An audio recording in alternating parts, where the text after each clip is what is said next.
বাবা মার সঙ্গে বলে কোনো লাভ নেই, কাজেই কাউকে কিছু না জানিয়ে বাড়িতে রওনা দিলাম। সন্ধ্যার বেশ পরে বাড়িতে পৌঁছালাম। মা আমাকে দেখে অবাক হয়ে তাকিয়ে রইলেন, কারণ আমি গতকালকেই বলেছিলাম তাকে সামনে আমার পরীক্ষা শেষ হওয়ার আগে বাড়িতে যাওয়া সম্ভব না।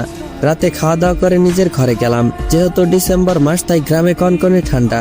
ভাবি এসে আমার বিছানা ভালো করে ঠিক করে দিয়ে গেল। আমি কানে ইয়ারফোন গুঁজে মুভি দেখছিলাম। মেজো ভাই তখনও বাজার থেকে বাড়ি ফিরেনি। বাজারে আমার বাবার একটা নিজের হাতে তৈরি করা বড় মুদির দোকান আছে। আগে বড় ভাই ও মেজো ভাই বাবার সাথে দোকানে বসতেন, এখন বাবার সাথে মেজো ভাই আছেন।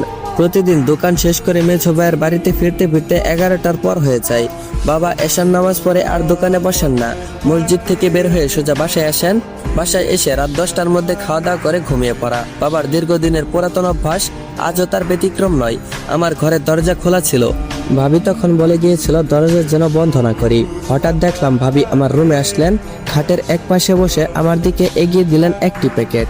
একবার দরজার দিকে তাকিয়ে আবারও এক দৃষ্টিতে আমার দিকে তাকিয়ে আস্তে আস্তে বললেন, এগুলো হাতের কাছে রাখো, দরজা বন্ধ করার দরকার নাই। দুর্জয় আর বাড়ির সবাই ঘুমিয়ে পড়লে আমি তোমার রুমে আসবো, জরুরি কথা আছে। ঘুমিয়ে যাওয়ার সমস্যা নেই, কিন্তু দরজা বন্ধ করো না। ভাবি চলে যাওয়ার পর আমার কৌতূহল মেটাতে আমি ওর দেওয়া প্যাকেটগুলো আমার হাতে নিলাম। প্যাকেটটা ফার্মেসির, কারণ প্যাকেটের ওপর আমাদের বাজারের ফার্মেসির নাম লেখা। ভিতরে আছে কি সেটা দেখার জন্য সেগুলো হাতে নিলাম। আর সঙ্গে সঙ্গে আমার চোখগুলো কপালে উঠে যাওয়ার মতো অবস্থা হলো। দেখলাম সেইখানে ফার্মেসি থেকে আনা ওইসব প্যাকেট আর একটা স্প্রে জাতীয় মেডিসিন।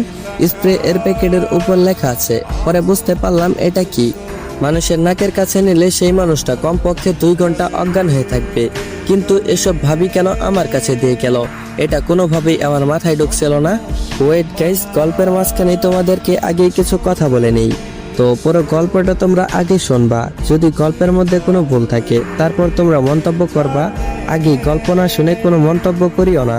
আসলে এই গল্পটা খুবই রহস্যজনক, তাই আগেই বলে দেওয়া হলো যে পুরো গল্প না শুনে কেউ আজে বাজে মন্তব্য করবেন না।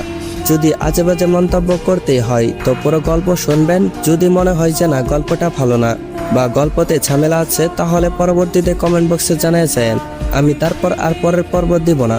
তো চলেন আর কোনো কথা না বলে গল্পে ফিরে যাক।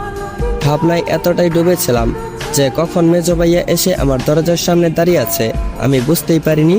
ভাইয়া বলল, কিরে কাউকে কিছু না জানিয়ে হঠাৎ বাড়িতে আসলি যে, কোনো সমস্যা হয়েছে? মেজো ভাইয়ার প্রশ্ন শুনে চমকে উঠলাম। তাকিয়ে দেখি ভাইয়া আমার হাতের প্যাকেটের দিকে তাকিয়ে আছে। তাই আমি সেগুলোকে তাড়াতাড়ি কম্বলের ভিতরে ঢুকিয়ে ফেললাম আর বললাম, দুর্জয়কে দেখতে মন চাচ্ছিল। ভাইয়া বলল, ও দরজা খোলা রাখছিস কেন?